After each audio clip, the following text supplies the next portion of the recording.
maanta waxaan doonayaa inaan nala wadaago buug magaciisa la yidhahdo Dad Frog oo qoray Brian Tracy. marka raha saxanka inoo saaran qaadooyinka fargeetada iyo midiyaha u soo laabanaynaa. waxaan doonayaa mar yar inaan idinkuna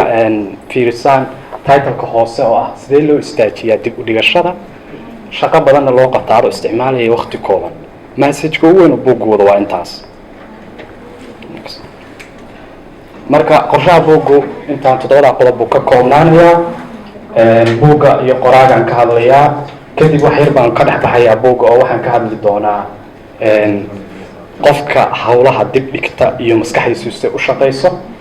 4 qodob oo ku xiga 3 ilaa 6 waxa weeye 4 qodob aan toos uga soo qaatay buugga dhexdiisa. qodobka ugu dambeeyana waxaan ku soo gabagabeynayaa dulucda iyo nuxurka buugga.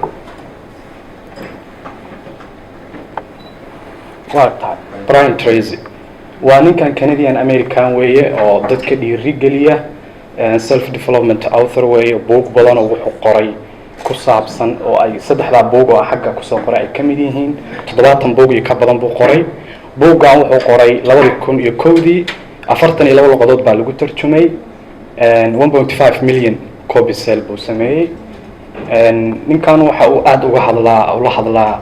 shirkadaha waaweyn iyo dadka CEO-yada u trainino u sameeyaa. marka waa nin khabiir ku ah waxyaabahan sida nafta loo horumariyo, waqtiga loo maareeyo. buugga ayaa loogu talagalay buugga qof kastoo xiiseynaya inuu productivity-giisa kordhiyo,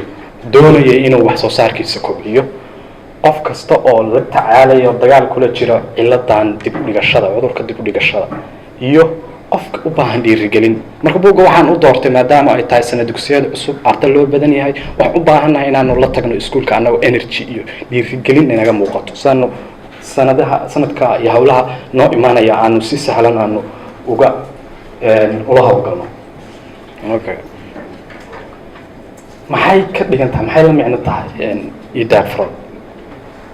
marka waa metaphor. ninkan magaca halka ku xusay baa wuxuu leeyahay oraah uu leeyahay subaxa ugu horeeya, subaxa goorta ka hiirta waa bari haddii aad cuntid raax. maalinkaas waxay ku gudbaysaa waqtigaa wuxuu kugu dhaafay adoo aaminsan hawsha wax ka culus oo ka weyn aadan qaban ama aysan ku soo marin. marka raaxu hadda halkan wuxuu ka dhigan yahay hawshaada ugu weyn ee ugu culus inaad ku bilowdid oo aad iyada cuntid oo iyada qabatid oo dhamaystirtid. waana hawsha ay 90% tahay inaad dib dhigatid. laana goorta wax culus yihiin waxaan dhahaynaa hadda waqti uma hayno, hadda waqti kalaanu qabanayna, waqti kalaanu imaanayna inta badan. waana hawsha ama qodobka noloshaada saameynta ugu weyn ku yeelanaya. okay, marka waxaan doonayaa wax yar inaan ka dhex baxo buugga oo aan team urban la yiraahdo barnaamijkan aad u sharaxa procrastination-ka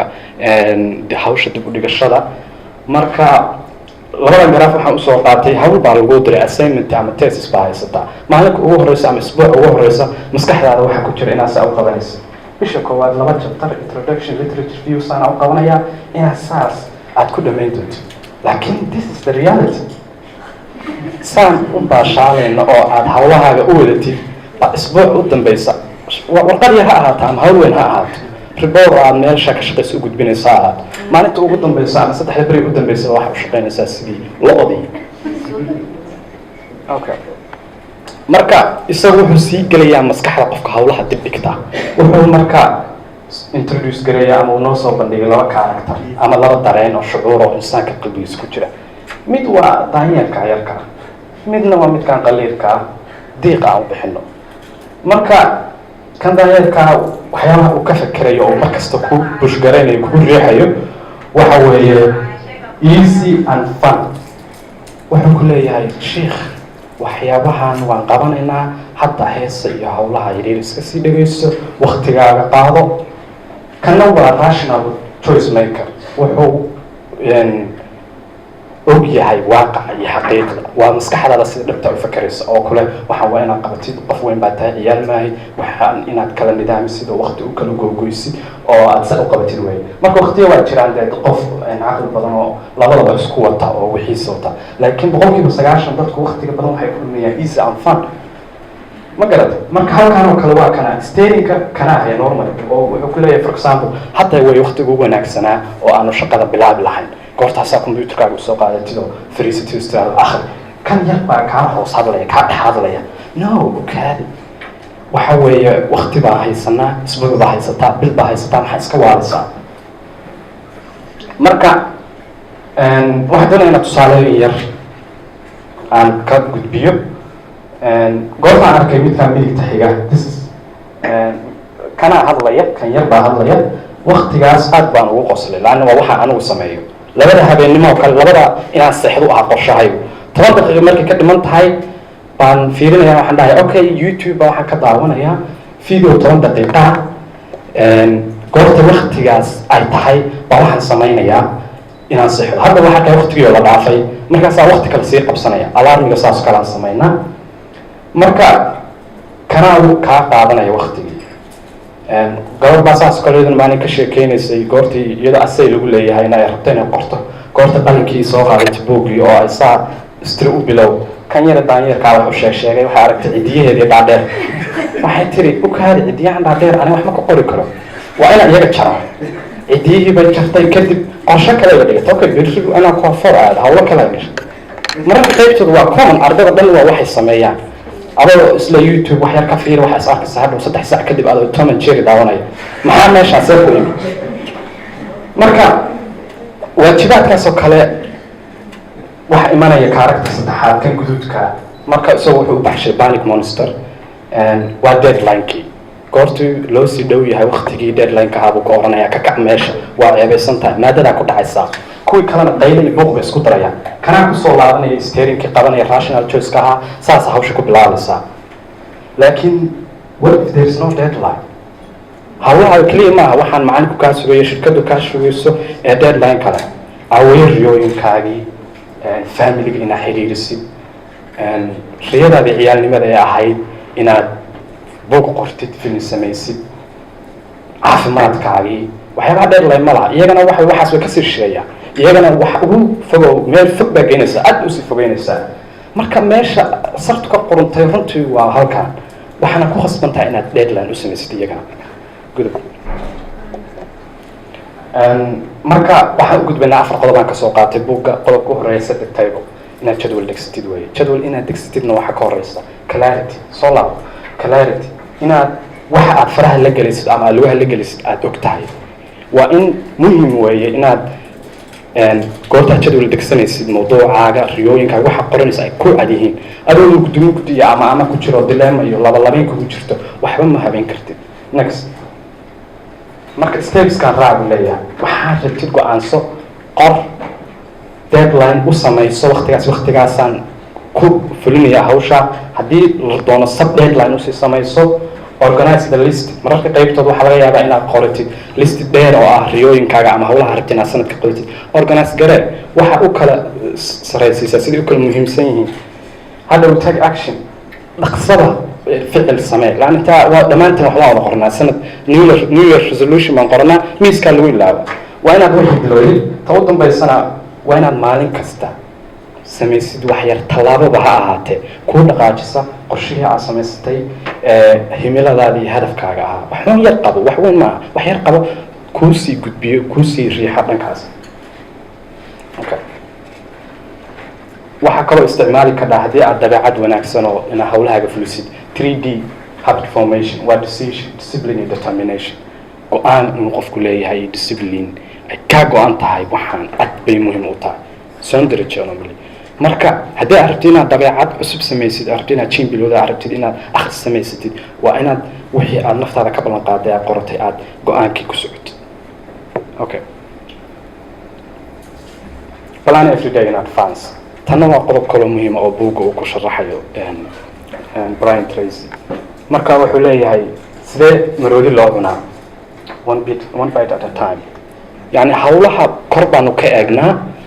markaas waxaa dhahnaa thesis waa wax weyn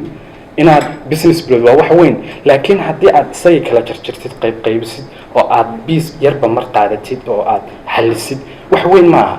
goortaad theesiskaaga ka fekeraysid thesis dhan ha isku oran waxaad samaysaa kala yaryaree maalin inaa mawduuca questionnaire-ka maalin literature review habsa u kala qaaqaad businesska sidoo kale go marka inaad samaysid habeen ka hor bil ka hor sanad ka hor qorshahaaga inaad sii balangaraysid baa muhiim rulkan isaguna aad buu muhiim u yahay 80-20 wuxuu fikirkani leeyahay 20 boqolkiiba 20 of your clients account for 8 of your money haddii aad shirkad leedahay oo kale 20 boqolkiiba waxay kusoo gelinayaan faa'iidada dharkaaga 20 boqolkiiba 80 boqolkiiba aad gashataa wuxuu ku leeyahay effortska 20ka aad samaysid baa waxay soo saartaa jawaabta ama resultska 80 boqolkiiba tusaalahaan u soo qaadno degmadan faatax dhalinyaro ganacsatada yaryar oo qaybtooda aan filayn meesha joogaan baa jooga waxa laga yaabaa qof dhalinyaro maanta ganacsiga ka bilaabo inuu qabto 10 shaqo 10ka shaqo inuu bidaarta beero inuu arday scholarship usoo saaro waxbarasho sigortay waxa inuu sameeyo 10kaas haddaad fiirisid isaga weydiisid laba ka mid ah waxa laga yaabaa faa'iidada soo gasho dhan boqolkiiba 90 inuu ka faa'iido marka isagu wuxuu ku leeyahay 20ka focus ka saar 80 kala tuur marka daad farog marka ku leeyahay farooga laga hadlayo waa wax ugu muhiimsan ugu faa'iidada badan oo qiimaha agtaada ku leh oo ku muhiimka waxyaabaha kale waqti aad ku dhimis chart dhaaf 20kaas percentage-ka focus-ka saar methodka kale oo number 6 waxa weeye ABCD method continually aad buu muhiim u yahay waxaan filayaa dhamaantiin inaad maqashaan qof kasta arday inuu isticmaalo waa daruuri waa waxa ay tahay inaad masti samaysid goorta aad haysatid jadwal dhan oo shaqo oo biri ku taala saan u kala saar ABCD meel ku qoro waxa ay waajib tahay inaad samaysid biri oo haddaan sameyn ciqaabooyin kala kulmaysid muxuu yahay waa hawshaas iyo hawshaas iyada samee ta ku xigto waa shuu waxyaabaha ay daruuri tahay inaad samaysid laakiin ciqaabooyin aadan kala kulmayn haddii aadan sameyn maxay tahay C